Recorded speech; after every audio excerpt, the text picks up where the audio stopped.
Hukum Islam adalah sekumpulan aturan keagamaan, perintah-perintah Allah yang mengatur perilaku kehidupan orang Islam dalam seluruh aspeknya. Sumber hukum Islam adalah asal tempat pengambilan hukum Islam. Pada hakikatnya, yang dimaksud dengan sumber hukum Islam adalah tempat kita dapat menemukan dan menggali hukumnya.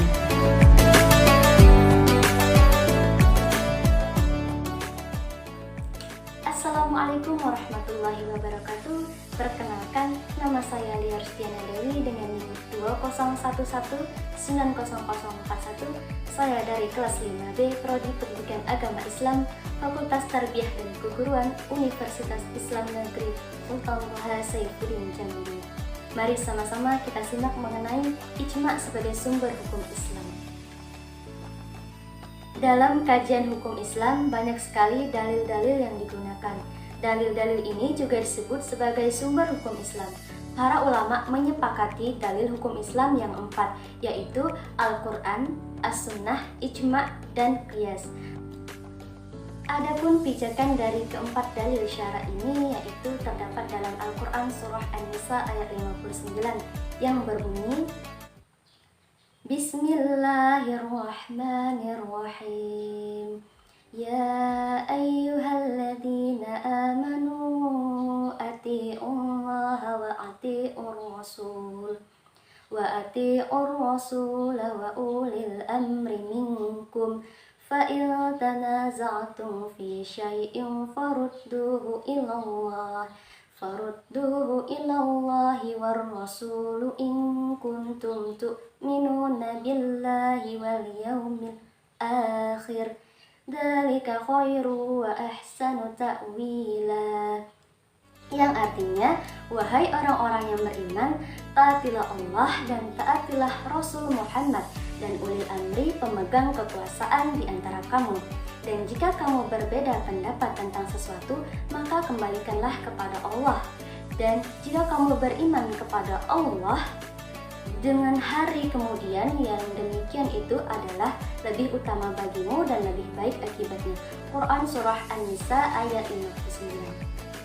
Maksud dari ayat ini ialah perintah taat kepada Allah dan Rasulnya, yaitu perintah untuk mengikuti Al-Quran dan Sunnah. Perintah kepada ulil amri, yaitu perintah untuk mengikuti kesepakatan ulama mujtahid, karena mereka adalah penguasa yang berkuasa di bidang syariat. Nah, untuk perintah mengembalikan realitas persoalan yang bertentangan kepada Allah dan Rasulnya ialah perintah untuk mengikuti qiyas jika tidak ada nas dan ijma. Karena qiyas adalah mengembalikan persoalan yang dipertentangkan kepada Allah dan Rasulnya dengan menyamakan realitas yang belum ada nasnya kepada realitas yang sudah ada nasnya sesuai kesamaan ilat. Perlu kita ketahui apa sih ijma itu? Secara bahasa, ijma ialah mengumpulkan atau memberi hukum atasnya serta meyakininya. Wa ammal ijma'i fahuwa ittafaqu ulama'i ahlil asri ala hukmil hadithati. Adapun ijma, maka dia adalah kesepakatan ulama yang hidup pada masa itu atau hukum suatu kejadian.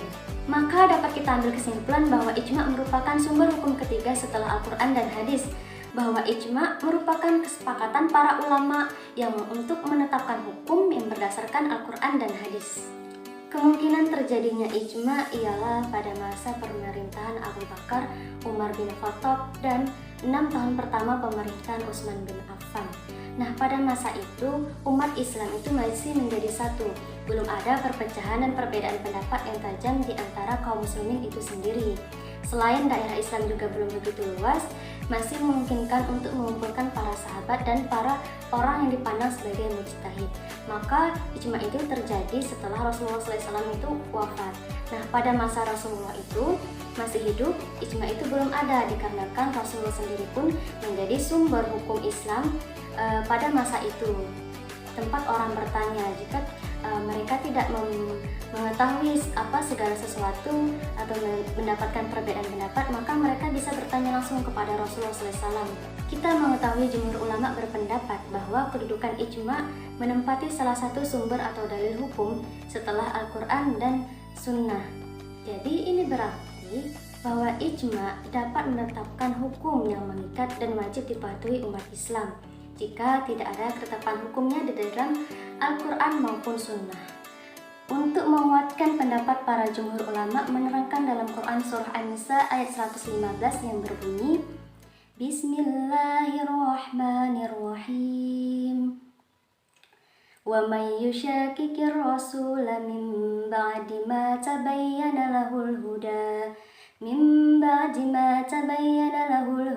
wa yattabi' ghayra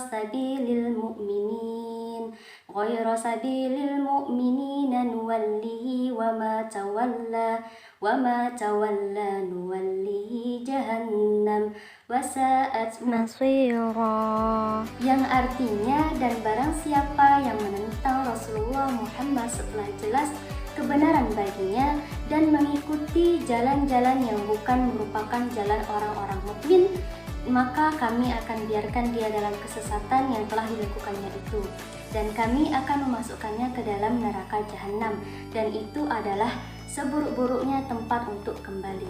Quran Surah An-Nisa ayat 115. Dalam ayat ini, orang-orang mukmin diartikan sebagai apa-apa yang disepakati untuk dilakukan orang mukmin. Inilah berarti ijma' kaum muslimin, dan orang-orang yang tidak mengikuti jalannya orang-orang mukmin dan mendapat ancaman neraka jahanam, ini berarti larangan kaum mukminin, dan ini berarti disuruh mengikuti ijma'.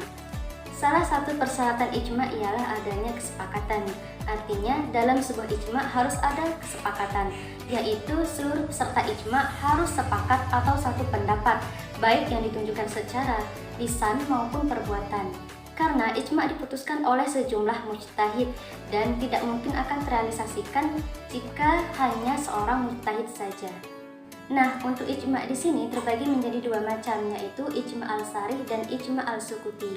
Ijma' al-sarih yaitu kesepakatan seluruh mujtahid pada suatu masa tentang suatu masalah yang berkaitan dengan hukum syara, dan kesepakatan itu dinyatakan secara tegas oleh masing-masing mujtahid. Sedangkan ijma' al-sukuti ini yaitu kesepakatan sebagian para ulama yang sepakat tentang suatu peristiwa hukum yang terjadi pada secara nyata pada masa itu. Nah, untuk sebagian ulama lainnya, mereka diam dan tidak menyatakan pendapat apakah mereka itu menerimanya atau menolaknya. Baiklah, sekian penjelasan dari saya. Saya mohon maaf apabila terdapat kesalahan dalam penyampaian mengenai materi tentang ijma' sebagai sumber hukum Islam. Saya akhiri, wassalamualaikum warahmatullahi wabarakatuh.